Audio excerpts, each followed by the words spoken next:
नमस्कार, आप देख रहे हैं IBC 24। मैं हूं आपके साथ विजय कुमार पंड्या। छत्तीसगढ़ की बात में आप सभी का स्वागत है। आज हम बात करेंगे पूर्व मुख्यमंत्री रमन सिंह की संपत्ति को लेकर मचे सियासी घमासान की। जी हां, कांग्रेस ने प्रेस कॉन्फ्रेंस करते हुए रमन सिंह और उनके परिवार की संपत्ति की जांच की मांग करते हुए कई सवाल पूछे हैं, जिन पर बीजेपी नेताओं ने भी मोर्चा संभालते हुए पलटवार किया है। कांग्रेस के आरोपों पर रमन सिंह जवाब देते हुए उन्होंने कहा कि 18 महीने में यह सरकार बौखला गई है। पूर्व मुख्यमंत्री ने कांग्रेस को चुनौती देते हुए कहा कि अगर किसी के पास कोई तथ्य है उसे पेश करें। संपत्ति को लेकर आरोप प्रत्यारोप पर चर्चा करेंगे, लेकिन उससे पहले एक रिपोर्ट देखेंगे आज दिन भर क्या रहा।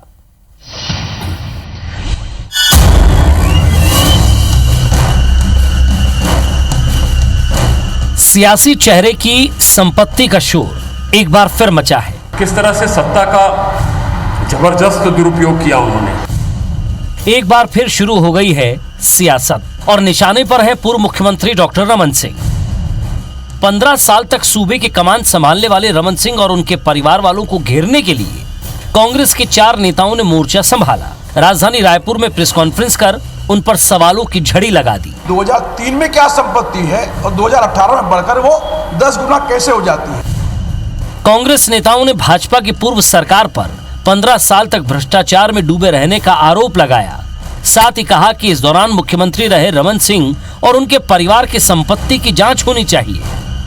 पनामा पेपर लीक का मुद्दा उठाते हुए कांग्रेस ने सवाल किया कि रमन सिंह और उनकी पत्नी वीणा सिंह की आय 10 साल में कैसे दोगुनी हो गई। रमन सिंह और उनके परिवार के पास कहां से इतना पैसा आया। डॉक्टर रमन सिंह के और उसके बेटे अभिषेक सिंह के और उनकी पत्नी वीणा सिंह के तीनों के आय के साधन, आय के स्रोत और उनकी संपत्ति की कड़ी से कड़ी जांच हो। पहले वो क्या थे और जब मुख्यमंत्री पद से हटे हैं तो उनकी हैसियत क्या थी। ये केवल आरोप लगाने वाली बात नहीं है, ये तथ्यात्मक आंकड़े हैं, प्रामाणिक आंकड़े हैं, जिनको कोई चुनौती नहीं दे सकता। हम सवाल पूछना चाहते हैं कि रमन सिंह जी की संपत्तियां 2008 से 18, 2003 से 18 के बीच में 3 चुनाव में 10 गुना कैसे बढ़ गई। इस मामले में 2003 से लेकर 2018 तक 3 चुनाव में जो शपथ पत्र डॉक्टर रमन सिंह जी ने प्रस्तुत किए हैं वो अपने आप में स्वयं उजागर करते हैं कि उनकी 2003 में क्या संपत्ति है और 2018 में बढ़कर वो 10 गुना कैसे हो जाती है। कांग्रेस के आरोपों का जवाब देते हुए पूर्व मुख्यमंत्री रमन सिंह ने कहा कि वे इनकी पोल खोलते हैं, इसलिए उन्हें टारगेट बनाया जा रहा है। मेरी संपत्ति तो खुलेआम है, 3 से लेकर 18 तक। 18 महीने में ही कांग्रेस की सरकार बौखला गई है और उन्होंने आरोप लगाया कि 30% ज्यादा दामों पर शराब बेची जा रही है। कोयले में अरबों खरबों की अवैध वसूली हो रही है। पूर्व मंत्री बृजमोहन अग्रवाल ने कहा कि जो सत्ता में होते हैं उन्हें जांच की मांग करने के बजाय जांच करनी चाहिए। शराब की 30% की वृद्धि और ये कोयले का 25 रुपया प्रति टन अवैध वसूली का धंधा, ये कलेक्टर और एसपी यदि माध्यम बन जाए और पैसे वसूली का सिस्टम बन जाए, ये करप्शन की अति, यानी इससे बड़ा करप्शन और कहीं नहीं हो सकता। जो पार्टी सरकार में है उस सरकार को, उस पार्टी को मांग करने का अधिकार नहीं है, उस पार्टी को तो कार्रवाई करने का अधिकार है। अगर उनके पास में कोई तथ्य है, कोई जानकारी है तो वो कार्रवाई करें ना, उनको कौन रोक रहा है। वो खाली जबरदस्ती अपनी नाकामियों को छुपाने के लिए इस प्रकार के आरोप प्रत्यारोप लगा रहे हैं। पक्ष और विपक्ष का आरोप प्रत्यारोप, बयानबाजी और सियासी घमासान नया नहीं है, लेकिन पूर्व मुख्यमंत्री रमन सिंह और उनके परिवार की संपत्ति का मुद्दा उठाकर कांग्रेस ने भाजपा को बेचैन जरूर कर दिया है। Bureau report, IBC 24।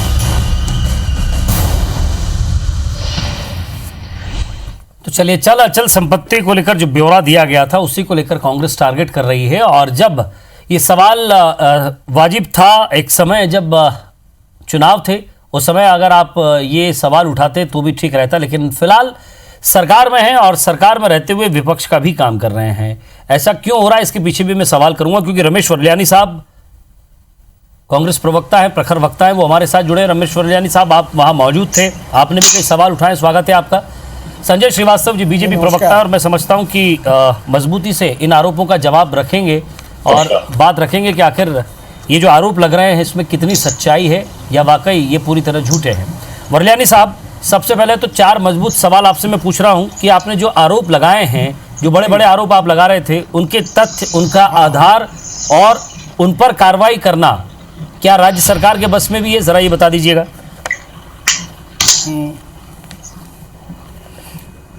देखिए पंड्या जी, हम कुछ आरोप नहीं लगा रहे हैं।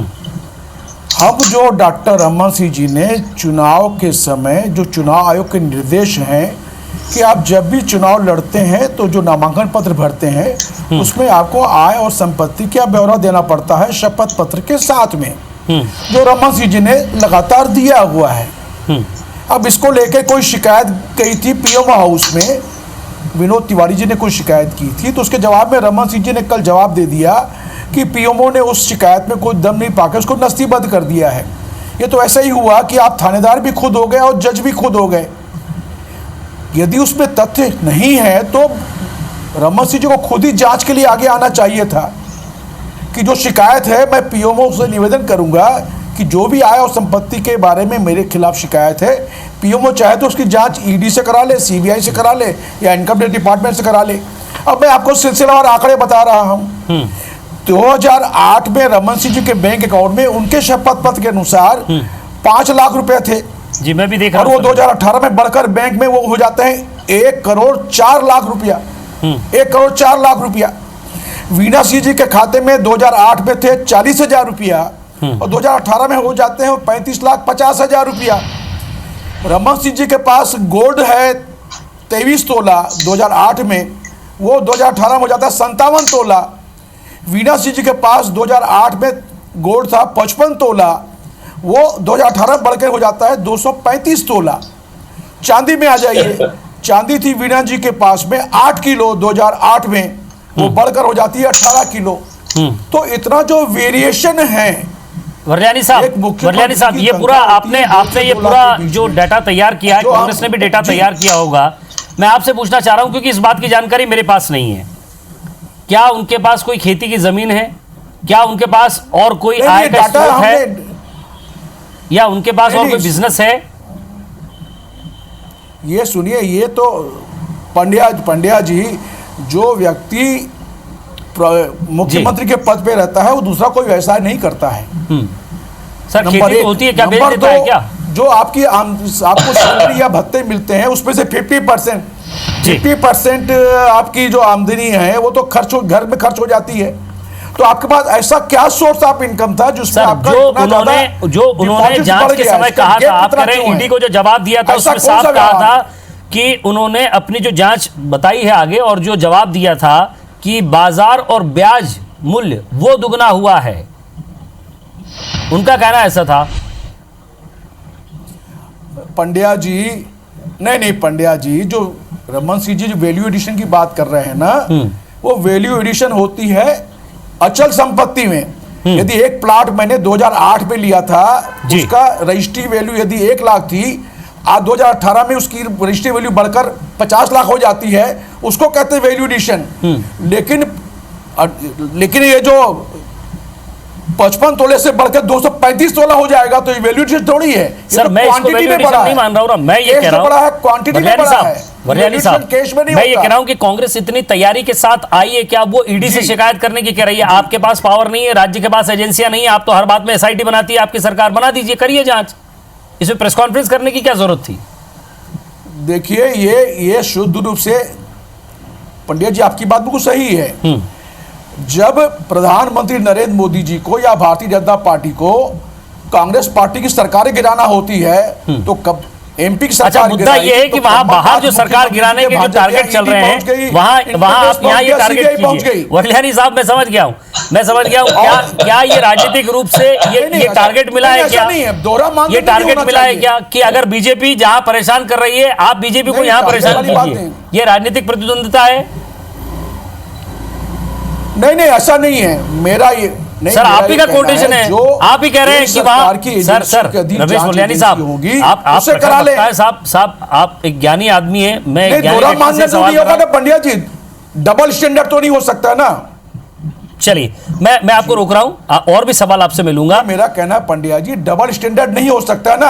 आप गहलोत के भाई क्या छापा लगा देंगे ईडी का? यहां तो तथ्य आपके पास है, बीएमओ में शिकायत है, तो प्रधानमंत्री मोदी जी को जो कहते हैं ना खाऊंगा ना खाने दूंगा, तो सर आपको डबल लगता है स्टैंडर्ड कि तो ना करें प्रधानमंत्री ना। जी वहां अगर गलत उनकी तरीके पार्टी के से यदि किसी या नेता के ईडी बारे में उनके कहने आरोप पर लगता है, या तो किसी जांच और करा के लें। कहने पर गलत तरीके से जांच हो रही है, गलत तरीके से ईडी की जांच हो रही है, तो आप तो ये सब करके निमंत्रण दे रहे हैं छत्तीसगढ़ में।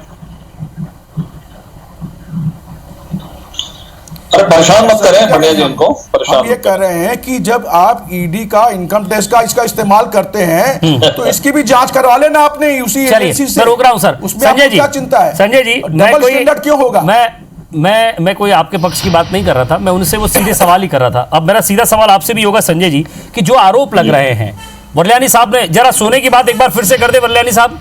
नहीं, याद है मेरे को, सुन लिया 200 तोला से ज्यादा होगा। अरे सुन लिया पंड्या जी, सरकार सो रही है, सोने का विषय नहीं, सरकार सो रही है। 235 तोला, 55 तोला का 235 तोला। 200। अब वीणा संजय सिंह श्रीवास्तव जी कैसी जवाब कौन सी दीजिएगा, आमदनी होगी भाई? 10 साल में आय दुगुनी कैसे हुई? सर उम्मीद करता हूं विजय जी, चूंकि आरोप हम पे लगे हैं तो थोड़ा समय देंगे। बिल्कुल सर, समय है, समय आपने उनको दिया है। बिल्कुल। देखिए मुद्दा यहां से प्रारंभ होता है कि सबसे पहले रमेश वरल्यानी जी ने इस बात को स्वीकार किया कि आरोप नहीं लगा रहे हैं, ये शब्द उन्होंने कोट किया। अर्थात विशुद्ध रूप से राजीव भवन में बैठकर 4 चेयरमैन लफाजी करने की दिशा में उन्होंने आज प्रेस कॉन्फ्रेंस की। देश के अंदर में कोरोना संक्रमण फैला है, लेकिन कांग्रेस में मत बोलिए।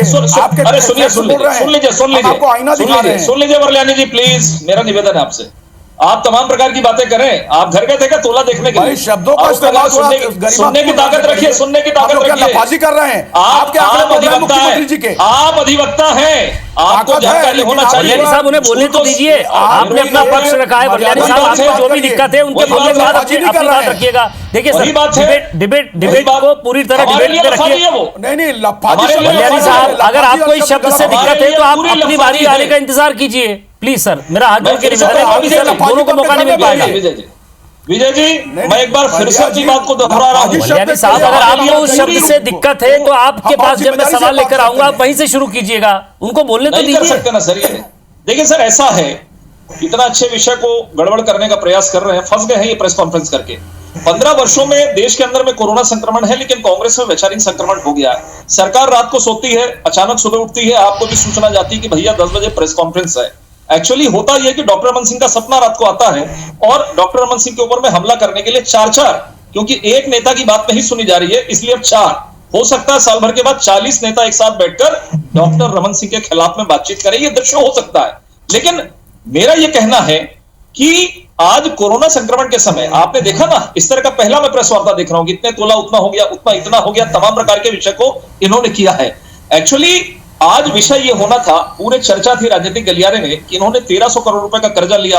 ये राजीव गांधी अन्याय योजना की किस्त देने वाले 20 तारीख को, क्योंकि राजीव गांधी जी की जयंती है, इस मुद्दे पर सवाल खड़ा करेगा विपक्ष, इसको किस तरीके से डाइवर्ट किया जाए। इसलिए सुबह 10-11 बजे सुन लो सर प्लीज, मैं मुद्दे पे आ रहा हूं।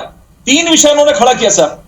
ये अधिवक्ता है, मैं इनका सम्मान करता हूं, लेकिन आज बड़ा आश्चर्य हो रहा है कि अधिवक्ता होकर इस तरह की सवाल जवाब कैसे कर रहे हैं। संपत्ति का विषय जो है, देखिए हर चुनाव के समय जो कैंडिडेट होता है वो अपना शपथ पत्र देता है, चाहे कांग्रेस का हो, चाहे बीजेपी का, चाहे अन्य दलों का होता है, और उसकी जांच इनकम टैक्स विभाग करता है। कोई कांग्रेस पार्टी या बीजेपी नहीं करती है। या हो सकता है कि कांग्रेस पार्टी को कोई फ्रेंचाइजी मिल गई हो इनकम टैक्स की राजीव भवन में, या फिर ईडी की कोई फ्रेंचाइजी मिल गई हो, इसलिए वो वहां पर बैठकर तमाम प्रकार के सवाल खड़ा कर रहे हैं। और जब इनकम टैक्स डिपार्टमेंट ने क्लियरेंस कर दिया, आप जाइए ना वहां, पता लगाइए कि क्या है, उन्होंने आय के स्रोत क्या बताए, किस तरीके से राशि बढ़ी है। आपके घर आप वहां पर बैठकर इस तरह की बातचीत कर रहे हैं। दूसरा विषय यह है कि जो आपने इन्होंने मुद्दा ये नहीं छेड़ रहे, लेकिन मैं बता रहा हूं, पनामा पेपर की बात करते हैं, इनको ध्यान है, अधिवक्ता है, सुप्रीम कोर्ट की डबल बेंच ने इनके प्रकरण को खारिज कर दिया, बावजूद इसके आज फिर एक बार मुद्दे को उठाकर लोगों को भ्रमित करने का काम कर रहे हैं। तीसरा विषय अगस्ता वेस्टलैंड में भी डबल बेंच ने खारिज कर दिया मुद्दे को। अभिषेक सिंह जी का जो विषय था अकाउंट खोलने का, उसको भी डबल बेंच ने खारिज कर दिया।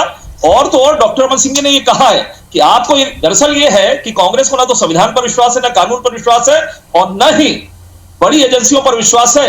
इनको विश्वास है केवल अपनी एसआईटी पर, और यदि इनको लगता है कि संविधान कानून इस पर विश्वास नहीं है तो अपनी एसआईटी बनाकर जांच कर हो गया है। उसके बाद वरलियानी साहब जहां से शुरू कर रहे थे वहीं से शुरू करूंगा। एक छोटा सा ब्रेक ले रहे हैं वरलियानी साहब। ब्रेक के बाद आप अपनी बात पूरे आराम से और तफसील से रखिएगा। रमेश वरलियानी साहब, आप अपनी बात पूरी कीजिएगा और जिस शब्द पर आपको आपत्ति है वो शब्द से भी शुरू कीजिएगा। लेकिन मैं एक तारीख आपको याद दिलाना चाहता हूँ, 27 फरवरी। आपको याद होगी सर ये तारीख, 27 फरवरी? अगर आप भूल गए तो मैं बता दूंगा आपको। बताइए सर, 27 फरवरी को आप जिन जांचों की मांग कर रहे हैं, आईटी का छापा पड़ा था सर। हाँ हाँ। और कितने लोग थे, कहां से थे, कैसे आए, क्या कुछ चला, वो भी हाँ। आपने देखा।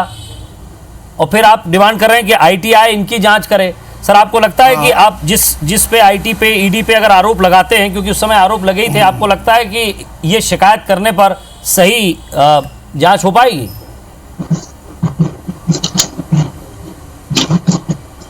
नहीं पंडिया जी, देखिए बात वो नहीं हो रही है। ये पूरा मामला, एक तो मैं पहले बता दूं कि संजय श्रीवास्तव जी को मैं बहुत अच्छा प्रवक्ता मानता हूं, लगातार मेरे साथ डिबेट बैठे हैं, लेकिन शब्दों का चयन करते समय ख्याल करना चाहिए कि सामने वाले प्रवक्ता बहुत गरिमापूर्ण ढंग से अपनी बात को कहते हैं। हमारे आरोप को आप खंडन कर दिए, समझ में आता है, लफाजी शब्द कह दें, ये ऐतराज वाली बात है। हमने जो भी कहा है वो डॉक्टर रमन सिंह के शपथ पत्र में प्रमाणिक जो उन्होंने आंकड़े दिए उसके आधार पे कहा है कि इसके जब आपके इनकम और इन्वेस्टमेंट में मिसमैच है तो रमन सिंह जी को स्वयं आके जांच के लिए कहना चाहिए था पीएमओ को, न कि ये बोलना चाहिए कि सवाल है आप खुद भी यदि पुलिस बन जाएंगे, खुद ही जज बन जाएंगे तो कुछ होगा नहीं।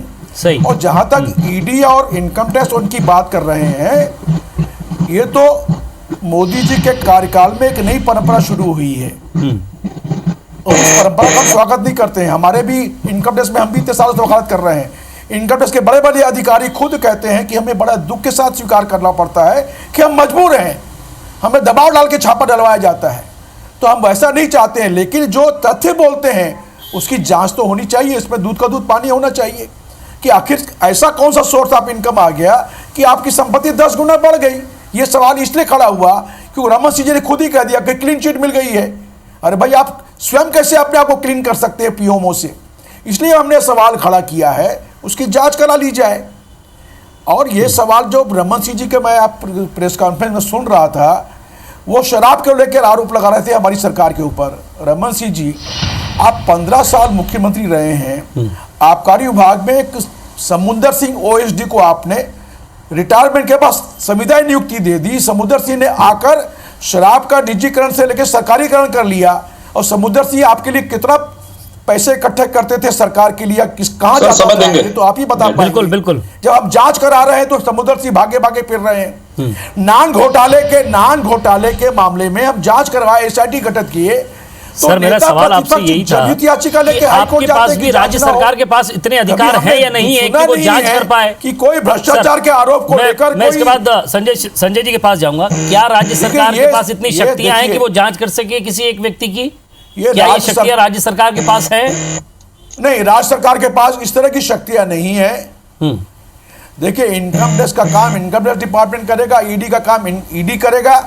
जहां तक अभिषेक सिंह का सवाल है, उसका बैंक खाता विदेशी बैंक में है, पनामा पेपर्स में है। पंड्या जी, इसी पनामा पेपर्स के लेके प्रधानमंत्री नवाज शरीफ जो पाकिस्तान के थे, उनको जेल की सजा हुई है। हमारे यहाँ पनामा पेपर्स की जांच तक नहीं हो। चलिए, इन तमाम आरोपों पर मैं जवाब ले रहा हूँ। हर चीज में तोड़े मानदंड चलेंगे क्या? जरा इन आरोपों तक कब तक बीजेपी जूझती रहेगी? कब तक एक शख्स के आरोपों को बीजेपी झेलती रहेगी?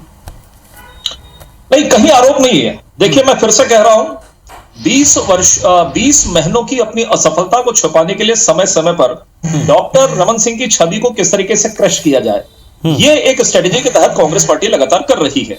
20 महीनों में दरअसल तमाम प्रकार के वादे करने के बावजूद वो छवि कांग्रेस सरकार की नहीं बनी जो डॉक्टर रमन सिंह की देश और दुनिया के अंदर में बनी है, प्रदेश में बनी है। घबराहट इसी से मैंने इसीलिए प्रारंभ किया था कि रात को सोते हैं, सुबह प्रेस कॉन्फ्रेंस हो जाती है। पहली चीज, मेरे से ज्यादा जानकार इनकम टैक्स के बारे में, लेकिन मैं पूछ रहा हूं, क्या आप सवाल करेंगे यदि शपथ पत्र का कोई महत्व है कि नहीं वरलियानी जी? चलिए, बहुत गंभीर चर्चा हो जाए।